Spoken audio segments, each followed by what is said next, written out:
Order! Order! You are an incorrigible delinquent at times. Behave yourself, man! 88 police officers have now been hurt in what's been described as the worst street violence Northern Ireland has seen for many years. The unrest did subside over the weekend when loyalist leaders urged the community not to participate in protests after the death of the Duke of Edinburgh, but political leaders have raised concerns the disorder could continue because of growing anger over issues caused by Brexit. Well, joining me now is Jonathan Powell. He was Chief of Staff to Tony Blair and one of the key negotiators of the Good Friday peace agreement. Jonathan Powell, thank you very much indeed for joining us. We know that you've been heavily critical of the British government's approach and how we got here, but given that we are here, what do you believe needs to be done? I think there are four things basically they need to do. Firstly, they need to take an activist position. It's too bad to take a week just to even tweet about the trouble, as Boris Johnson did, let alone do anything about it. So I think they need to get a lot more active. They need to cooperate with the Irish government. There are institutions built into the Good Friday Agreement for the two governments to come together, convene the political leaders in Northern Ireland and get them to take responsibility for calming this down before we get into the marching season and what they call the white nights, the sort of late nights where people are out on the streets. So that's the first thing they need to do. And secondly, with the EU, they need to get on a positive footing in trying to deal with the protocol. The protocol can't be reversed. It can't be got rid of. There is no alternative. We've tried for 6 years to look for alternatives, but we need to be able to make it work.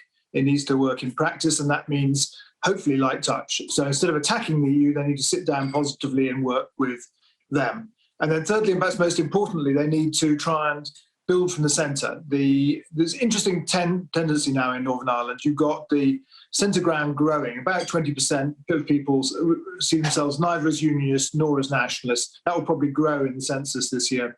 The Alliance Party there has been surging. So if you build that, that will help, because otherwise the worry about unification amongst loyalists and unionists is going to dominate politics for a while to come. And if we can build that centre ground, it makes it less dramatic.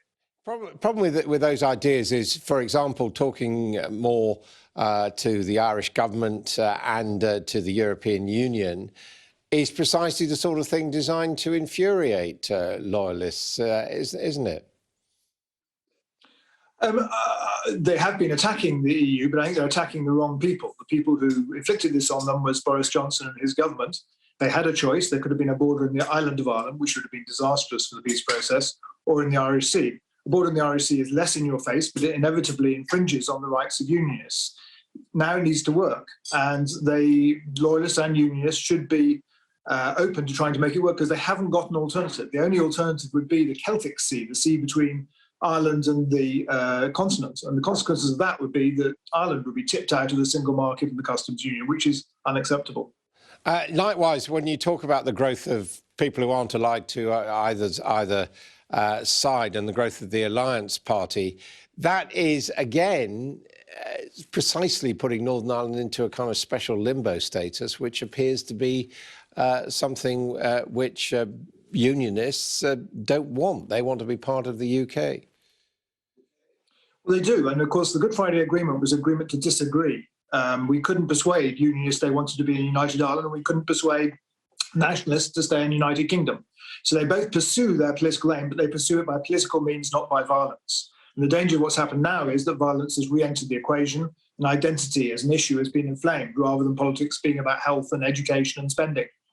So that's the problem. We need to try and get identity back out of politics, and that requires the government to be active. The worst things happened in Ireland when Britain starts ignoring Ireland and not paying attention. And it's really important the government does pay attention and gets involved. Otherwise, we could have a really hot summer.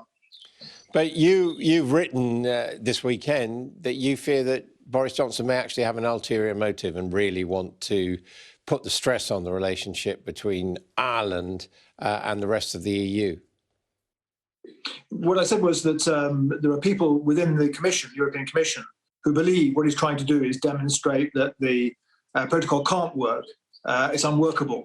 And then to say, well, we're not going to put a border in, so you deal with it, EU. And the only option the EU then would have is to have a border for Irish goods that go to the continent of Europe.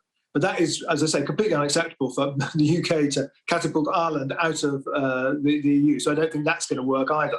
So really, it takes us all back to the protocol. The only thing we can do is try and make the protocol as light touch as possible.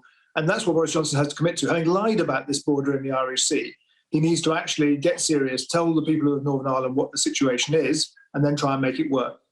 When you say he lied about the border in the Irish Sea, what do you mean? Well, when he concluded the agreements in December 2019, and at the last minute he did a somersault, having said there'd never be a border in the Irish Sea, he signed up for the protocol which has the border in the Irish Sea. He then turned up on television in Northern Ireland to say there would be no border and that people should throw their forms in the rubbish bin. Well, it turns out since the beginning of this year there is a border, and that's what's distressing people because it's delaying stuff getting to supermarkets or stopping it getting to supermarkets and garden centres and all the rest of it. That has then this practical impact is what's really brought it to the fore rather than just the theoretical aspect, although that exists too, that unionists are no longer part of the United Kingdom the same way that they were because we put that border there. But that was the inevitable consequence of Brexit. There had to be a border somewhere, be on the Irish mainland or it could be in the sea. And what Boris Johnson opted for was the sea, but he never told the unions that. And that misleading is really quite serious. Jonathan Powell, thank you very much indeed for that.